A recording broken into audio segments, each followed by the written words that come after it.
Hey guys, welcome back to the channel. Like we talked about last week, I'm going to look at the track plan this week and I'll tell you what ideas I have in store. So I used Anyrail to come up with this track plan. Anyrail software was pretty easy to learn, pretty easy to use. It was a good tool to come up with a true space and what you're using in your basement. And it can tell you, the size of your helixes and your return loops. And so let's just dive into the plan here. So I'll just make it a little bigger so we can see. Oops. So we'll start off, no matter what I did, I'll end up getting Norwood tucked into this corner. But like this is like version 4 of what I've come up with. So you can see nothing's like totally finished. I still got to draw in all like the actual track detail, but to get the gist of the whole plan, this is what I worked out. So having Norwood and the roundhouse and the back shops and everything can work out to fit this zone. And then I had to move it up, and then I made the track for the street running. I'm envisioning a backdrop along here to hide the tracks and the returning tracks for the FRV. But it'll come up to the North Green Bay yard. And then I've included the 3 tracks for the Green Bay and Western yard to McDonald yard. And then I'm just going to have McDonald yard tucking in behind. I'm going to have the FRV main continue, and it's going to continue along behind that little faux backdrop also. But you can see it'll be the FRV yard, the roundhouse, that's an FRV, the ex-Chicago Northwestern yard. And then moving along, it's going to come down. We're going to have McDonald and McDonald Street right here. It'll be the St. Mary's Cement in the back, Western Lime down here. And then coming down along will be the in this area right here will be the old Chicago Northwestern station, which is now, during my modeling time, the FRV and Green Bay and Western's dispatching. And then just continuing along.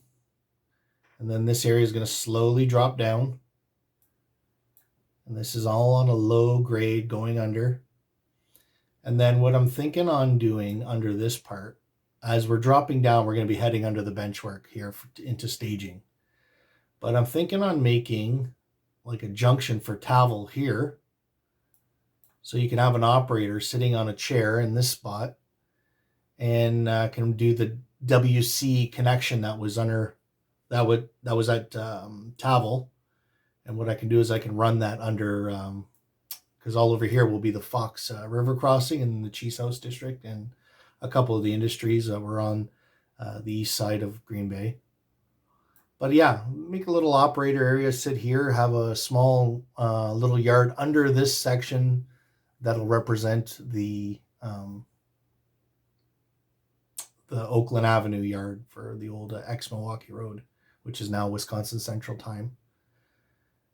So yeah, the main line coming is going to end up going underneath this section and returning back to, you can see in the blue, would be like another helix coming down.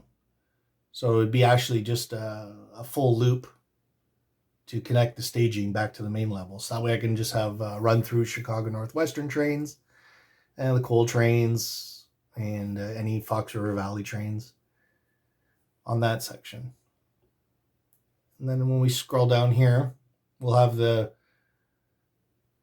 Green Bay and Western continue on, be the E&LS crossing. We'll have a couple of industries here like Hollum Cement and I believe it was Amherst Lumber. And then it'll just continue on and we can have a couple of the West Side industries. And I was thinking, instead of maybe making a helix going up, what if I was to just take that main line and slowly come up for the second level and continue along. So I'm playing on the second level. I haven't come up with anything concrete for the second level or nothing really to show you.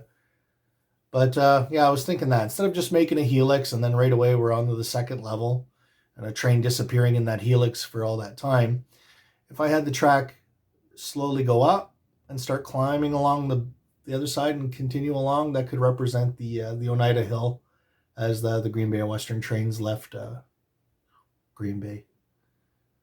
So yeah, you can see that's basically the track plan rough out that I have. I'm not utilizing the whole basement this time. I thought about it, but I just felt that'd be a little bit greedy and getting a little older in age, so I just want to be able to finish this railroad in my lifetime. So I'm leaving an area for a crew lounge, and we're gonna have big screen TV, and now I got a bathroom down here, and so like I can't obstruct any of this part along. You guys can see in this, I can't obstruct anything in here to walk along. Here's the crew lounge. There is a closet that we'd only access for holding our Christmas stuff and that. But yeah, you guys can see the gist of the rough track plan. There's still a lot of little details to add in, but at least you guys get the idea. So there you have that. Okay, so we'll just pardon the mess as my organization process still continues. But you can see in this area where the computer is, that'll be the crossing of the Fox River. There'll be the couple of the industries that are on the west side of Green Bay. And down at the end will be the Cheese House District. Obviously everything is selectively compressed. And in this area it would become the big loop where Western Lime and McDonald Avenue. And as I organize my freight cars, that area would now become the throat leading into North Green Bay. So this whole area would become the North Green Bay Yard. This is the ex-Chicago Northwestern Yard, which is now the FRV during my modeling time. In this area, I'll have the big roundhouse and the storage tracks. So you guys will see I have temporary legs up right now with the whole COVID. The lumber shortage that's around here is just crazy. And but I'll dive into how I'm building the bench work in that on one of the next episodes. But yeah, you can see, and then like I say, all along this back wall, that'll be the Norwood Avenue. And in this cove would become this will become Norwood Ave, Green Bay Western's Norwood Yard. And then into that cove, just be Green Bay and Western.